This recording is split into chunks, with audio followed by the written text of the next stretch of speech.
Numa manhã abafada de inverno, moradores de Tabuleiro Grande, zona rural de Caucaia, no Ceará, avistaram de longe um carro estacionado às margens de uma estrada de terra da região e se aproximaram do veículo para ver se alguém precisava de ajuda. Esperavam encontrar um motorista com um pneu furado ou uma pane elétrica à espera de resgate, mas deram de cara com um corpo com um ferimento à bala na cabeça, abandonado na beira da rodovia. A vítima era uma mulher de 30 e poucos anos que havia desaparecido no dia anterior. A investigação revelaria mensagens ameaçadoras no celular da jovem, uma arma clonada usada no crime e um homem que confessou o assassinato tranquilamente, contando uma história mirabolante sobre como aquela morte havia sido encomendada. Esse é o caso Lidiana Severo de Oliveira.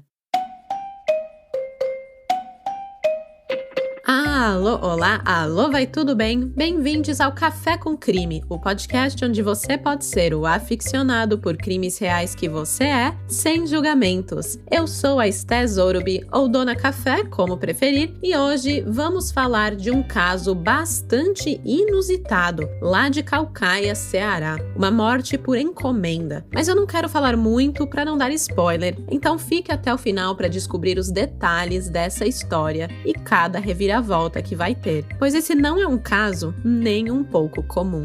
Vale aqui um aviso de gatilho: o conteúdo a seguir aborda temas relacionados ao suicídio, o que pode ser sensível para algumas pessoas. Escute com cuidado. Antes de começar, tenho um recadinho para vocês que apoiam ou querem começar a apoiar o podcast e ter acesso aos nossos episódios exclusivos. O podcast recebe apoios através do Apoia-se, mas ao escutar a voz dos crimezeiros clamando por mais opções de apoio, vamos voltar também a aceitar apoios pela Orelo. Muitos de vocês já conhecem e amam a Orelo. É uma plataforma de áudio que incentiva bastante e remunera podcasts. E como é uma plataforma de áudio mesmo e não só de apoio, o player dos episódios é maravilhoso. Então vamos voltar a aceitar apoios por lá também e disponibilizar os conteúdos exclusivos na Orelo. E calma, para você que já apoia no Apoia-se, não tema, nada muda. Continuaremos no Apoia-se também. Você continua recebendo seus episódios exclusivos mensais lá no Apoia-se e não precisa fazer nada de diferente.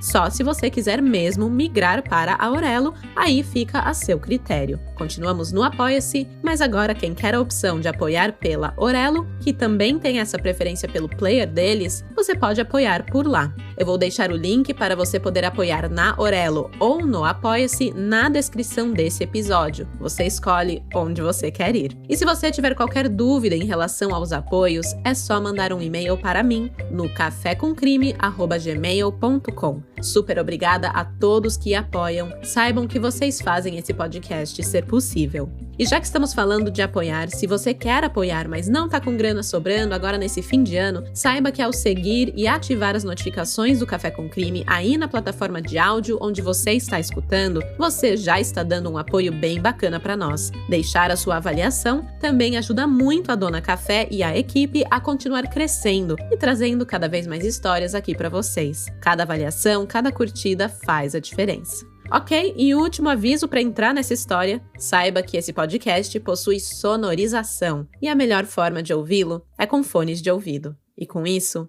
bora começar do começo?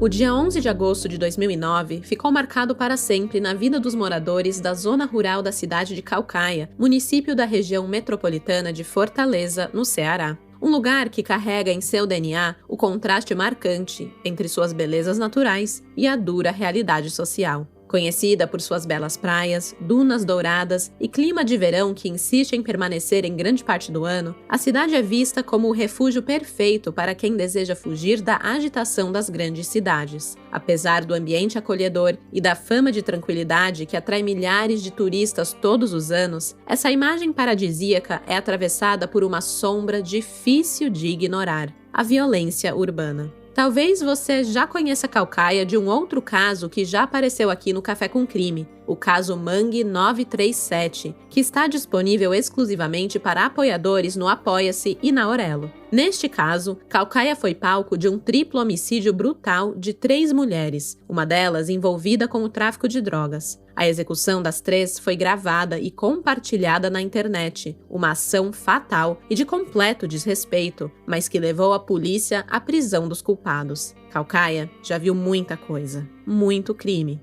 A cidade figura entre as mais violentas do Brasil, com uma taxa de 56,2 homicídios para cada 100 mil habitantes, índice que o levou a ocupar o 21º lugar no ranking de municípios com maior taxa de homicídios do país, de acordo com o Atlas da Violência deste ano. Mas já foi pior. Em um passado não tão distante, o município ocupava a 2ª posição do mesmo ranking. Índices capazes de romper a ilusão de que, mesmo diante da aparente serenidade, a violência esconde desafios profundos que precisam ser superados. Naquela manhã abafada de inverno, a falsa sensação de segurança foi mais uma vez rompida pela localização do corpo de uma mulher em Tabuleiro Grande, zona rural do município. Moradores avistaram de longe um Toyota Corolla de placas HYW 4660. Ele estava estacionado às margens de uma estrada de terra da região, e aí os moradores se aproximaram do veículo para ver se alguém precisava de ajuda. Esperavam encontrar um motorista com pneu furado ou pane elétrica à espera de resgate, mas deram de cara com um corpo com um ferimento à bala na cabeça, abandonado na beira da rodovia. A mulher estava sentada no banco do passageiro e não apresentava nenhum sinal vital. Não restava nada a fazer para que pudessem ajudá-la. Então a polícia e a perícia técnica foram imediatamente acionadas para que pudessem isolar a área e fazer o trabalho técnico no local. Era preciso levantar a identidade da vítima e comprovar se a morte havia sido realmente provocada por aquele ferimento de bala, ou se havia a possibilidade daquela moça ter sido vítima de alguma violência anterior que fosse capaz de levá-la a óbito. Tratava-se de uma bela jovem, na casa dos 30 anos de idade, cabelos levemente ondulados e castanhos na altura dos ombros, pele branca mais bronzeada. Fora o tiro que lhe foi pregado na cabeça, não havia nenhum outro sinal visível de que ela pudesse ter sofrido uma violência sexual ou física, por isso a importância dos peritos no local do crime. Não demorou muito até que os investigadores conseguissem identificar quem era a mulher dentro do carro. Tratava-se da vendedora de carros importados, Lidiana Severo de Oliveira, uma mulher de 32 anos que teve o seu desaparecimento notificado às autoridades pela família no dia anterior à descoberta de seu corpo. Por isso, antes mesmo do corpo ser localizado, o caso já estava sendo investigado pela Divisão Antissequestro da Polícia Civil do Ceará, a DAS, delegacia comandada na época pelo delegado Andrade Júnior. Lidiana era solteira, tinha uma filha de 13 anos e os levantamentos realizados pela investigação concluíram que ela não tinha seguro de vida. Ainda no local do crime, os investigadores levantaram 2 hipóteses para o assassinato. Latrocínio, porque alguns objetos de Lidiana foram subtraídos após a morte, ou execução, pelo fato dela ter levado apenas um tiro na cabeça. Os órgãos de imprensa da região passaram a divulgar o crime, e como em todo assassinato que ganha notoriedade, veio também a pressão popular por respostas. É meio natural essa sede de saber o que aconteceu, se foi crime encomendado, se foi um roubo que deu errado, se existe a possibilidade de um outro corpo poder aparecer nos próximos dias por conta de um serial killer. Enfim, as pessoas querem ter a certeza de que estão seguras e que aquilo se trata de um caso isolado. A busca por justiça é de interesse coletivo e todos nós sabemos como é importante clamar por respostas, principalmente quando nos deparamos com dados do relatório Onde Mora a Impunidade, que nos mostra a chocante realidade brasileira. Apenas 1 a cada 3 homicídios são esclarecidos no país. E agora que sou embaixadora do Instituto Sou da Paz, que produz esse relatório anual e traz o Indicador Nacional de Esclarecimentos de Homicídios, eu tenho orgulho de dizer que juntos do Instituto queremos chamar a atenção para o problema da impunidade no Brasil e clamar cada vez mais por justiça.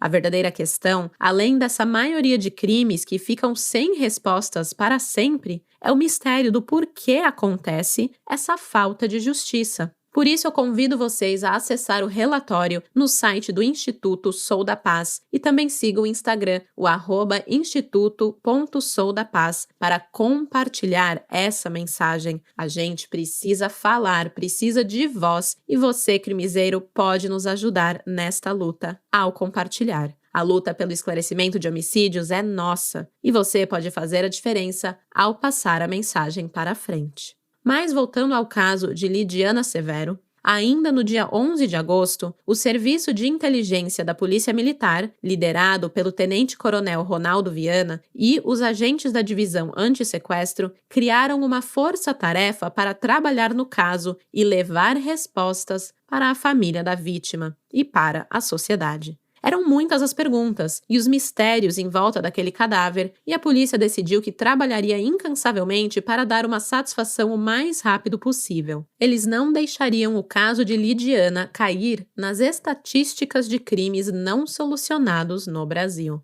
E não é que toda essa mobilização deu certo? Poucas horas após o crime, graças a uma investigação sigilosa da equipe, os policiais já tinham o nome de um suspeito, que foi preso assim que a noite daquela terça-feira caiu. O seu nome era Ricardo do Nascimento Alcântara, de 40 anos, conhecido pela alcunha de Ricardo Moiteiro. Ele foi preso pelos policiais do Serviço de Inteligência do Comando-Geral da PM e da Força Tática, com apoio de agentes da 4ª Companhia do 5º Batalhão da PM de Caucaia. Ele estava na casa de um parente, na comunidade Favelinha, no Lagamar, em Fortaleza. Ele não apresentou nenhuma resistência.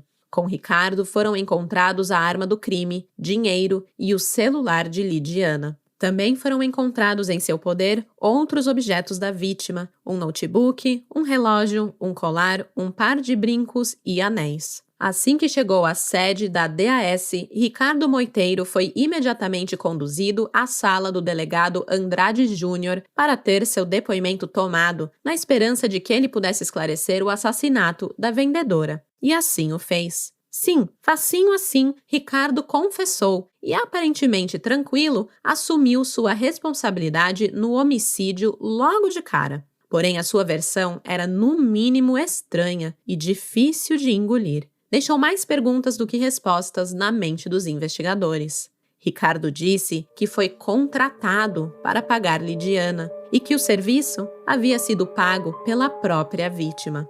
Durante todo o interrogatório, Ricardo não demonstrou nenhuma emoção ou qualquer sinal de arrependimento. Com uma frieza de dar inveja a Frozen, o cara explicou que não matou para roubar, mas sim porque a vítima o pagou com um notebook e com a quantia de R$500. Mas convenhamos lá que ele roubou sim, porque ele também foi encontrado com outros pertences da Lidiana que não entraram aí nesse pacote de pagamento. A arma do crime também teria sido entregue pela própria vítima e dela foram feitos 2 disparos. O interrogatório, que começou no início da noite de 11 de agosto, rompeu a madrugada do dia 12 e o depoimento prestado por Ricardo para os delegados Andrade Júnior e Antônio Pastor era coeso e sem nenhuma contradição, não importa quantas vezes a história fosse repetida por ele. Isso poderia dar credibilidade ao seu relato, mas a declaração chocou a família, os amigos e a sociedade. A imprensa não comprou os argumentos do criminoso e os repórteres especulavam entre si que achavam a história fantasiosa e inverossímil. É uma situação tão surreal que, mesmo diante das evidências iniciais que levassem a polícia a considerar a história de Ricardo e seguir por essa linha de investigação, era ainda muito difícil de acreditar que ela fosse verdadeira, né? Parece um enredo de filme de baixo orçamento. Impossível julgar quem não comprou essa hipótese de cara e desconfiou da seriedade do trabalho desempenhado pela polícia. Eu arrisco dizer que eu também desconfiaria, porque é uma história bem descabeçada. Mas, por incrível que pareça, a polícia passou a trabalhar com essa possibilidade. O motivo foi a coesão da história. Então, vamos contar qual foi a versão completa de Ricardo Moiteiro.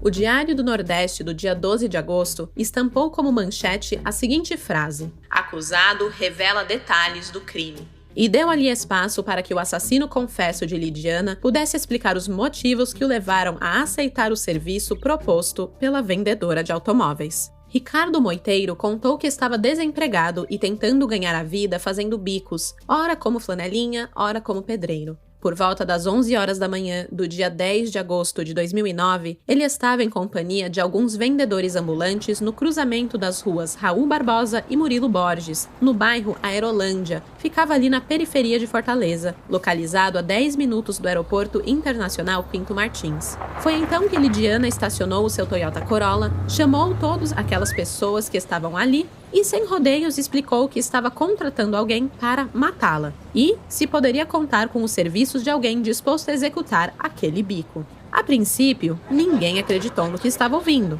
Parecia alguma pegadinha, mas Lidiana não estava brincando. Ela repetiu a proposta, disse que pagaria R$500 e um notebook pelo trabalho e aguardou a resposta. Foi um silêncio total. Os flanelinhas se entreolharam, incrédulos, e não conseguiam sequer argumentar com a vendedora, mesmo diante de sua insistência. Era difícil acreditar no que Lidiana estava propondo. Aquilo soava de maneira absurda até para o mais malandro dos homens. Não se sabe ao certo quantas pessoas estavam ali, reunidos ao lado do carro de Lidiana, ouvindo suas histórias. Mas mesmo sem botar muita fé no que estava sendo oferecido, Ricardo foi o único que aceitou o trabalho. Afinal, quando ele conseguia um bico, recebia no máximo R$600 por um mês de trabalho árduo. E ali estava uma moça oferecendo R$500 e um computador para uma tarefa que levaria poucas horas. Era uma oferta tentadora. Ele aceitou e então foi convidado a embarcar no veículo de Lidiana.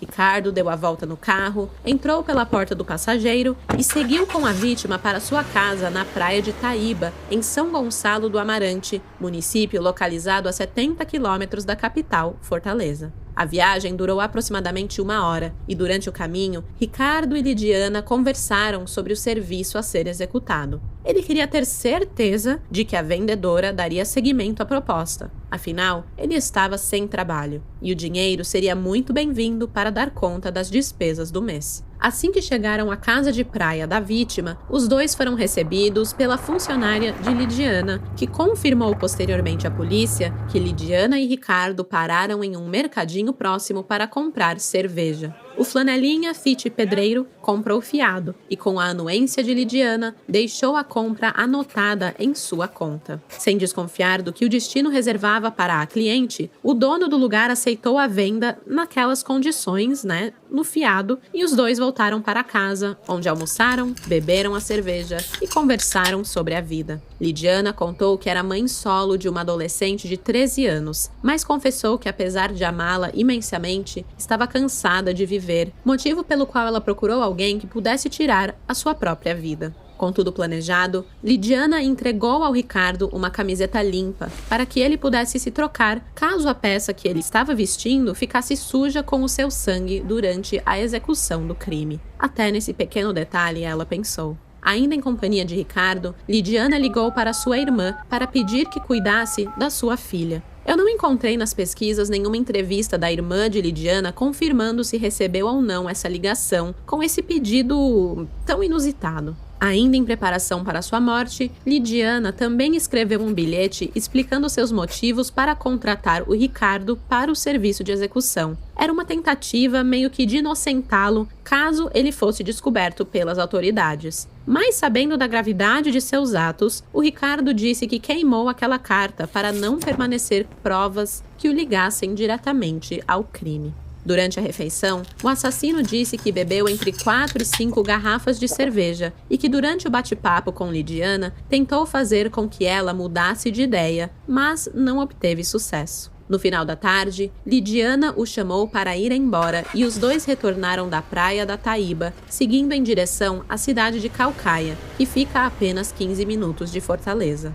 Lidiana parecia decidida. Ele contou à polícia que pouco tempo depois do início do trajeto de volta, a vítima mostrou a ele um revólver calibre 38, o computador e a quantia de dinheiro prometida, reafirmando que ele teria acesso a tudo aquilo desde que cumprisse a sua parte do combinado. Era por volta das 7 da noite, quando a dupla chegou em Caucaia. Lidiana dirigiu até uma estrada de terra, perto de um matagal, e bem próximo de uma pedreira, onde ali entregou o revólver para Ricardo, pedindo que ele atirasse nela. Mesmo tendo passado o dia ao lado da vítima, ouvindo suas justificativas para cometer tal ato, o Ricardo ainda não conseguia acreditar no que estava ouvindo. Ele não acreditava que a proposta era para valer. Ele pensou em voltar atrás, disse para Lidiana que não tinha coragem para assassiná-la e pediu que a mulher retornasse à fortaleza e pensasse bem no que estava pedindo. Mas Lidiana estava irredutível e insistiu. Ricardo contou para a polícia que a vítima era muito persuasiva e, como estava sob o efeito do álcool, sentiu que foi induzido a cumprir o acordo. Lidiana então deixou o lugar do motorista e se sentou no banco do passageiro, onde Ricardo disparou 2 vezes. Ele estava muito nervoso e acabou errando o primeiro tiro. O delegado Andrade Júnior acredita que nesse momento, no primeiro disparo, Lidiana teria desistido do combinado, mas que, interessado no dinheiro e outros objetos da vítima, Ricardo teria ignorado seus apelos, efetuando assim o segundo disparo, dessa vez certeiro, na cabeça de Lidiana. Depois que cumpriu o acordo, ele pegou o dinheiro, o notebook, o celular e os pertences de Lidiana e voltou para a fortaleza, onde acabou preso no dia seguinte. Curiosamente, Moiteiro não tinha antecedentes criminais. Sua ficha era totalmente limpa. Com a história muito bem construída pelo acusado, restava para a polícia buscar elementos que comprovassem ou desmentissem Ricardo. E durante essa busca, uma nova linha de investigação surgiu.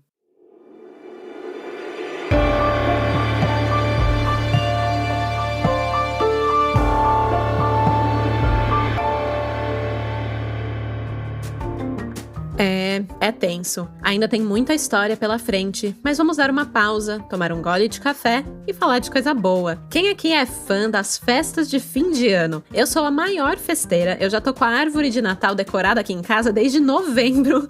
Pois é, eu me empolgo mesmo. E um dos momentos que eu mais adoro nesse finzinho de ano é escolher presentes pras pessoas que eu amo. E esse Natal tá fácil. O presente tá facílimo, eu não precisei nem pensar muito. Eu vou de Insider. Pensa num presente versátil, que agrada a todos os gostos. Em vez de dar uma roupa qualquer, eu vou dar algo que é confortável, inteligente, sustentável e, acima de tudo, durável. É aquele presente que vai ser usado mesmo ao longo do ano e não vai ser esquecido no guarda-roupas de ninguém. Ah, mas Esté, dar roupa é ruim porque você não sabe se vai servir. Gente, não tem problema. O processo de troca da Insider é simples e rápido. Assim você garante que a escolha final seja perfeita. E eu não sou nenhum Papai Noel, mas eu tô aqui pra dar um presentão pra vocês, crimizeiros. O presente perfeito de Natal com desconto. Use o cupom Café com Crime 15 para ganhar 15% off nas suas compras de Natal na loja da Insider. Acesse o link na descrição deste episódio para ver o catálogo da Insider já com o desconto. Feliz comprinhas natalinas, crimizeiros!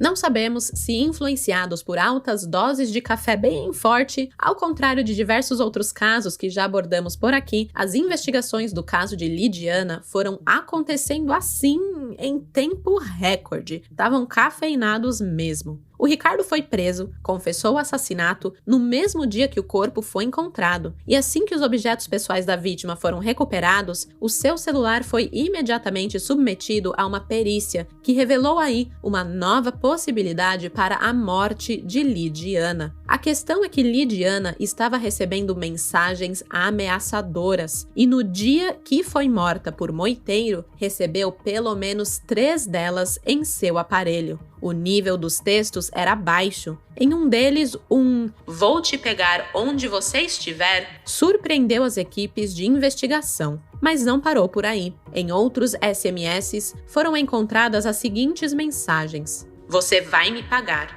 Você não vai escapar. Você não pode ficar se escondendo." E por aí vai. Seria muita coincidência receber ameaças de morte no dia que você mesma supostamente contrata um matador para acabar com a sua vida. Vocês não acham?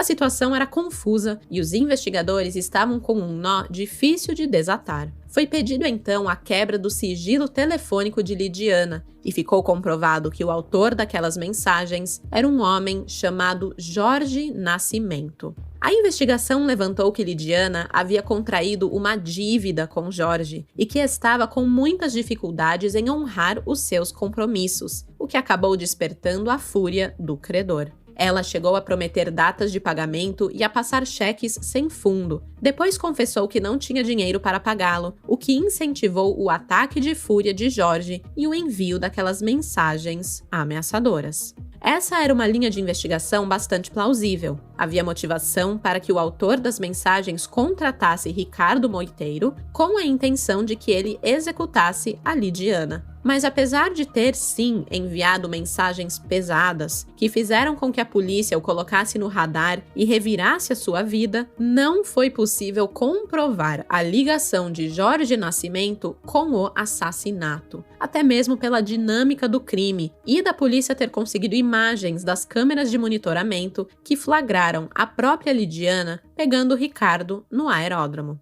O cara teve a infelicidade de levar um calote daqueles e de ter sido dominado pela raiva a ponto de proferir ameaças naquele nível contra Lidiana bem no dia do seu falecimento. Além do prejuízo financeiro, ele também teve que arcar com a dor de cabeça de ter entrado no radar da investigação e ter seu nome envolvido em um crime, mesmo sendo inocente. Mas convenhamos que também receber mensagens ameaçadoras nesse nível devem ter colocado um estresse gigantesco nas costas de Lidiana. Era outra coisa que ele tinha que lidar também, sabendo dessa culpa que ele carregava. Diante das provas, o nome de Jorge foi excluído do inquérito policial e ele foi dado como inocente. 4 dias após o crime, um novo indício soprou um fôlego fresco na investigação. Isso porque a arma utilizada no assassinato e que teria sido entregue ao Ricardo pela Lidiana estava registrada no nome de uma terceira pessoa, sem que houvesse registro de furto ou roubo do objeto nos arquivos da polícia. Era preciso então descobrir a ligação entre o dono do revólver e o assassinato, e se o Ricardo teve acesso àquela arma realmente da forma como ele contou em depoimento. O terceiro homem estaria envolvido na trama de assassinato? Não foi difícil levantar a capivara desse homem misterioso, que seria o dono da arma do crime. De acordo com os registros da Polícia Federal, era Sérgio Ricardo da Fonseca. Com os dados em mãos, a polícia o intimou a comparecer à delegacia anti-sequestro para prestar esclarecimentos. Os investigadores tinham certeza que o depoimento de Sérgio seria capaz de tirar o inquérito do caminho apontado por Ricardo Moiteiro e os flanelinhas e colocá-lo em outro que fizesse mais sentido para todos. Nada daquela história de Lidiana ter encomendado a própria morte. Assim que soube do bololô que foi envolvido, o dono da arma foi até a delegacia e se apresentou. Disse que queria colaborar com as investigações. E pasmem, minha gente, ele levou consigo uma arma, um revólver calibre 38 com as mesmas características da pistola utilizada no assassinato de Lidiana. Mas pera lá, como assim? A arma usada no crime já estava com a polícia, foi apreendida porque acharam ela com o Ricardo. Então, como que esse cara tinha a mesma arma? Ao buscarem a arma apreendida para comparar com a arma levada pelo Sérgio, a surpresa que veio foi essa. Os 2 revólveres continham exatamente a mesma numeração. Ou seja, Sérgio Ricardo da Fonseca esteve todo o tempo com a arma registrada em seu nome sob o seu poder. Por isso, não havia registro de roubo ou furto da arma. A arma do crime é um clone. A original está legalizada. Essa foi a conclusão do delegado após a apresentação de Sérgio à DAS. Então surgiu uma outra dúvida. A numeração havia sido adulterada ou duplicada por um erro do fabricante? Se a primeira hipótese se confirmasse, seria preciso levantar os motivos que levaram os responsáveis a alterarem o número da calibre 38 e se a alteração teria sido realizada para despistar a real origem daquela arma e os possíveis mandantes da execução. Mas as possibilidades logo foram esgotadas. A equipe do delegado Andrade Júnior concluiu que, se a intenção fosse realmente enganar a polícia, os bandidos teriam raspado a numeração e não adulterado os registros. Além disso, pouco tempo depois, também foi confirmada a segunda hipótese. Graças a um erro da empresa, o lote que a arma do crime pertencia foi comercializado com a numeração duplicada, fato responsável por toda a confusão causada durante o desenrolar do inquérito. Cada linha investigativa percorrida pela polícia parecia dar em um beco sem saída, exceto uma, a que Ricardo confessou inicialmente. Lidiana havia encomendado a própria morte.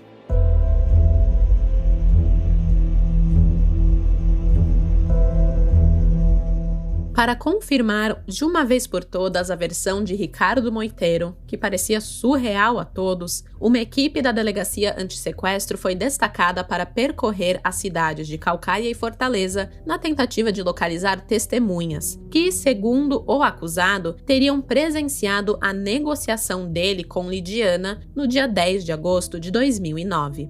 A polícia levantou as imagens do controle de tráfego em área de Fortaleza para tentar provar que Lidiana esteve realmente na Aerolândia no dia 10 de agosto e que a sua versão realmente tinha fundamento. Para a surpresa dos investigadores, pouco antes das 11 da manhã, as câmeras de monitoramento registraram o Corolla da vítima no cruzamento das ruas Raul Barbosa e Murilo Borges, exatamente como Ricardo havia dito. Era uma segunda-feira, e ao invés de seguir para a concessionária onde ela trabalhava, Lidiana mudou seu caminho, dirigindo até o bairro de Aerolândia. As imagens comprovaram que ela estacionou o carro e logo depois alguns ambulantes da região se aproximaram da janela do motorista. Às 10h51, as câmeras do controle de tráfego mostram o pedreiro, o Ricardo, entrando no Corolla de Lidiana, e em seguida o carro partiu.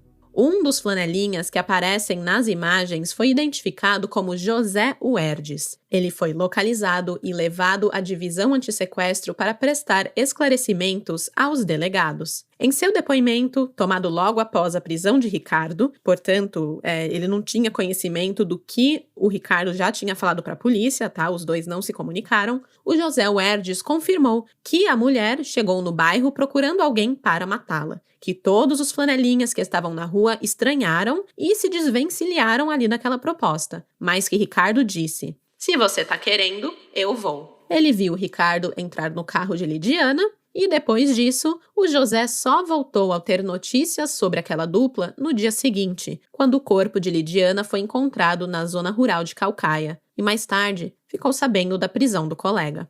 A essa altura, o delegado Andrade Júnior parecia convencido de que a versão do acusado era realmente verdadeira. Ele disse que, preso, o Ricardo contou e sustentou a sua história sem se contradizer e que o sistema de monitoramento permitiu identificar o veículo de Lidiana nas imediações da rua Murilo Borges, ficando comprovado que a pessoa que entrou no veículo era realmente o Ricardo. Agora vamos lá. Quem exatamente era esse homem? O assassino confesso de Lidiana era casado e tinha 2 filhos. Sua esposa, Eliete Alves de Souza, foi intimada a comparecer à divisão antissequestro para prestar esclarecimentos. E ela confirmou a versão do marido, revelando que chegou a conversar também com a Lidiana pouco antes de sua morte. "Sei que meu marido matou aquela mulher, ele mesmo me disse, mas quero mostrar que ele não é um bandido, nunca esteve preso. Ela pediu para que ele fizesse aquilo."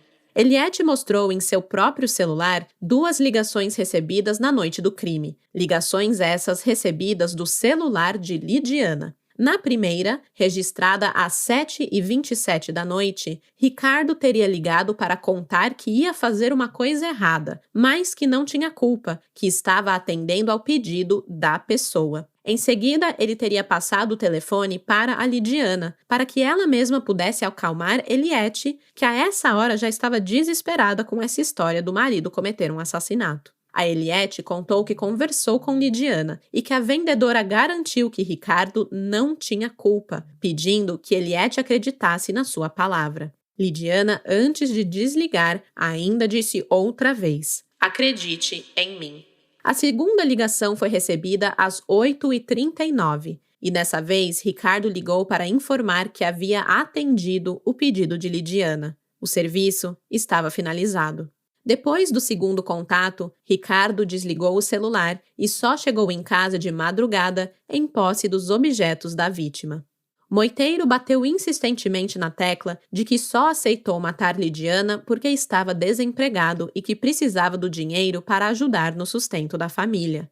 Cada dinheirinho ajuda. Tudo o que fiz foi pegar a arma que ela me deu e atirar.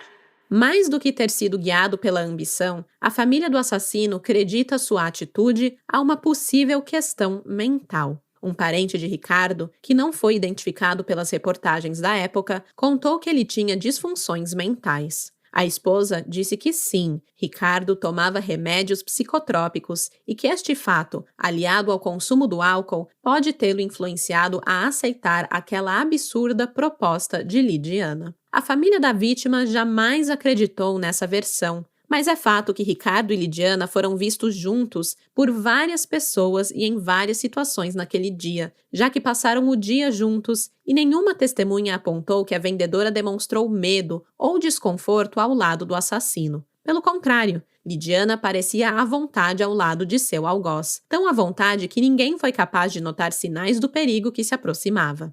A resposta para o que aconteceu estava clara, apesar de inacreditável. Mas ainda faltava entender por completo o que teria levado Lidiana a tomar uma decisão extrema de contratar alguém para matá-la.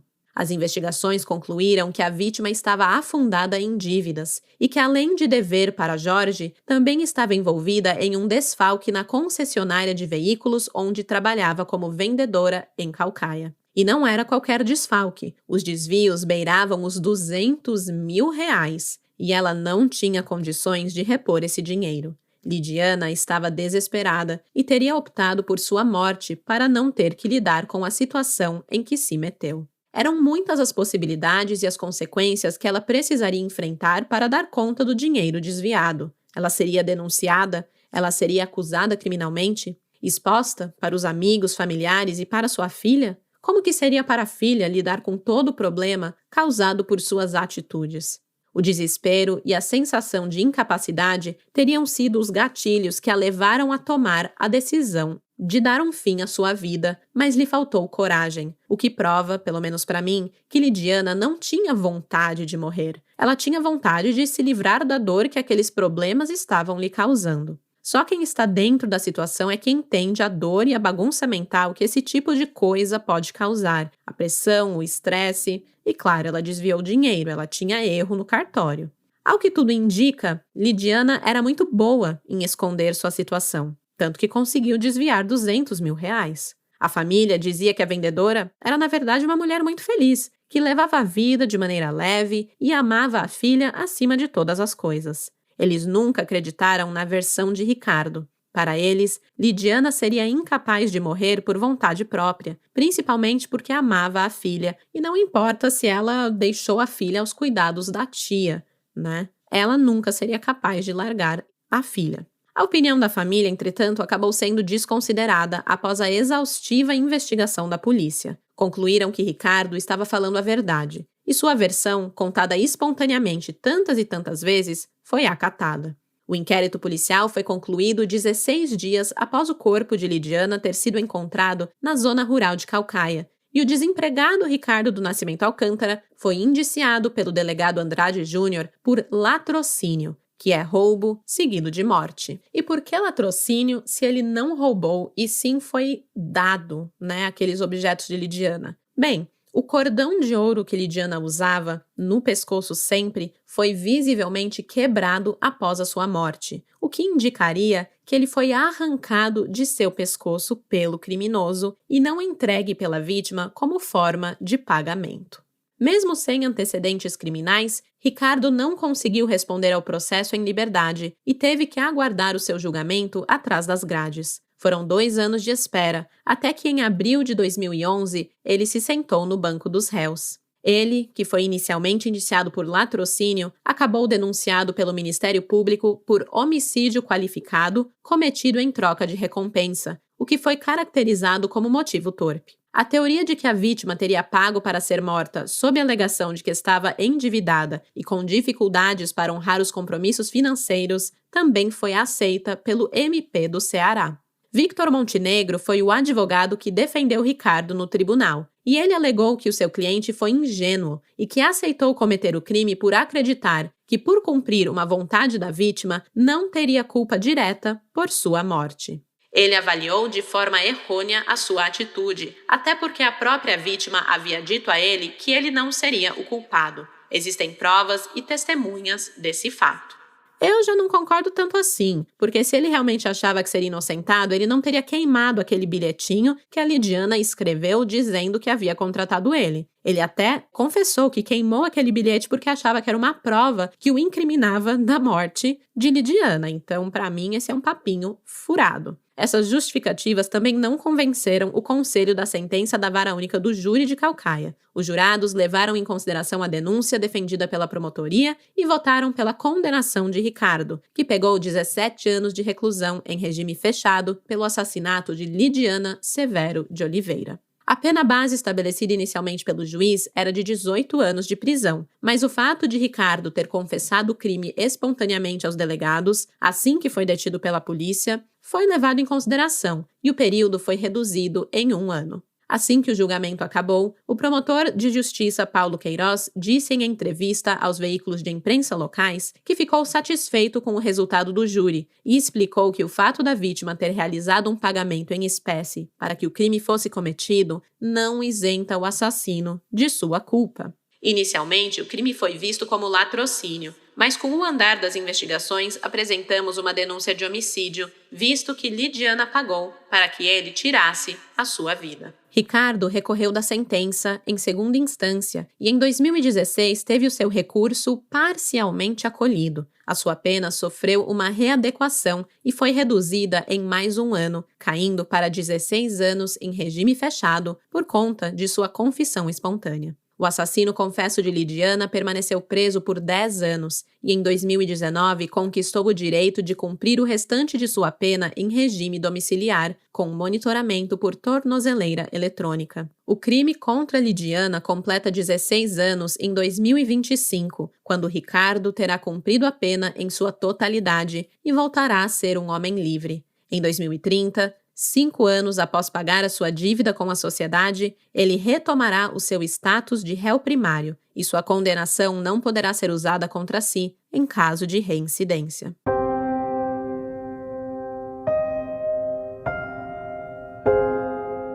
Infelizmente, não é incomum que pessoas que sofram as mazelas da depressão pensem em tirar a própria vida. Em 2023, o Sistema Único de Saúde registrou mais de 11.500 internações relacionadas a lesões em que houve intenção deliberada de infligir dano a si mesmo, uma média de 31 tentativas por dia. Mas não há dados de pessoas que busquem matadores para que façam a tentativa por si. Não há dados oficiais, mas eu fiquei muito curiosa e pesquisei casos similares a esse para tentar entender a história. Encontrei outras 2 histórias similares aqui no Brasil, anos depois da morte de Lidiana, e um caso internacional bastante famoso. Eu vou contá-los para vocês rapidamente. Em 2017, uma mulher do Distrito Federal pediu à Justiça a anulação de um contrato em que ela encomendava a própria morte, depois de várias tentativas fracassadas de suicídio. A história foi a seguinte: essa senhora relatou que desenvolveu um quadro depressivo crônico e que, diante da incapacidade de tirar a própria vida, firmou contrato com um matador de aluguel, um acordo que previa pagamento em dinheiro e a transferência de um veículo para o homem através de uma procuração.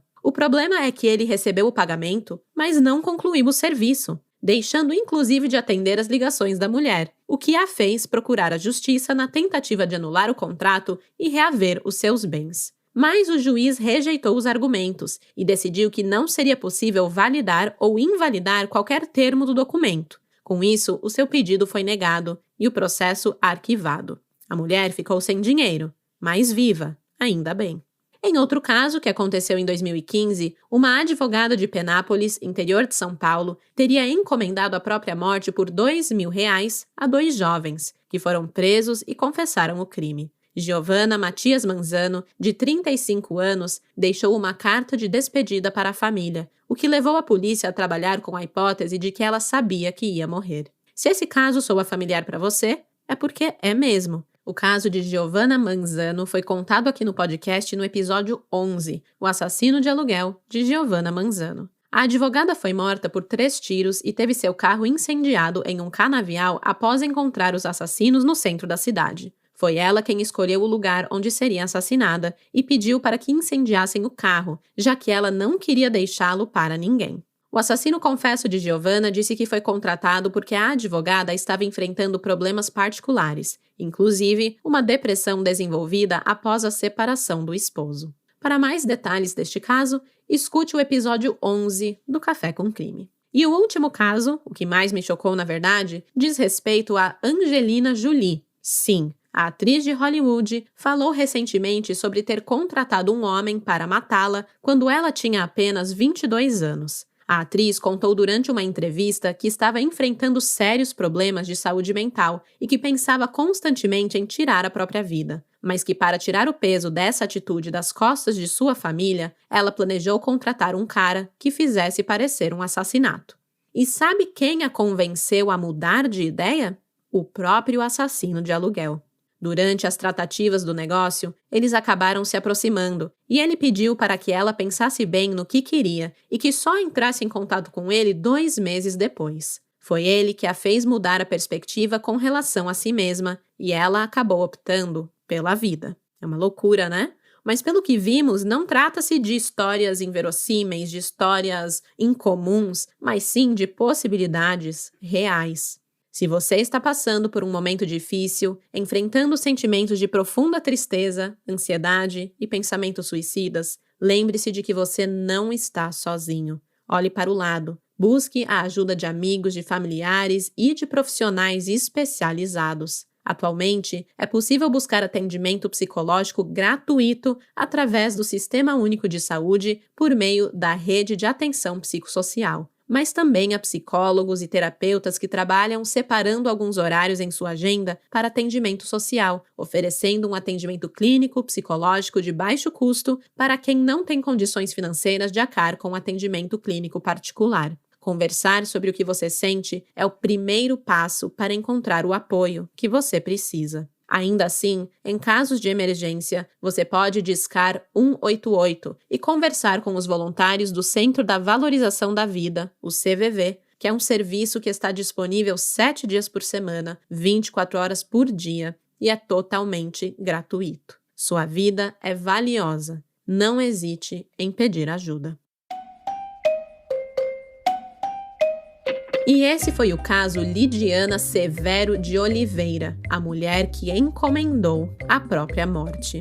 Bem, amanhã, quinta-feira, como sempre, eu vou postar as fotos do caso lá no Instagram, o @café com crime. Também vou postar no Blue Sky e no Twitter. Segue a gente nas redes sociais para poder ver esses conteúdos, incluindo o Facebook, a gente agora tá por lá também. Se você quer ver imagens dos casos e outros conteúdos extras, a gente tá sempre postando novidades. Eu gostaria de fazer aqui um agradecimento especial ao repórter Emerson Rodrigues, editor de segurança do Diário do Nordeste. Ele nos atendeu muito bem, encaminhou as matérias e as fotos que serão utilizadas para ilustrar esse caso. Então, muito obrigada, Emerson. Tenho certeza que os crimezeiros também estão agradecidos por poder ver essas imagens. Eu volto daqui a 15 dias, não na próxima quarta, mas na outra, com um caso novinho para vocês.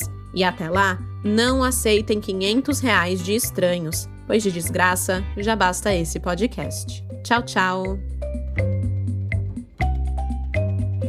Esse episódio foi roteirizado, produzido e apresentado por mim, Stephanie Zorbi, com edição de áudio e sonorização de Luigi Calistrato, pesquisa e roteiro por Ana Paula Almeida. As fontes de pesquisa utilizadas neste episódio foram Diário do Nordeste, Folha de São Paulo, Jus Brasil, Portal O Povo, Podcast Pauta Segura, Portal Paulo Lopes, Portal G1, Portal UOL, Correio da Manhã e Brasil.com.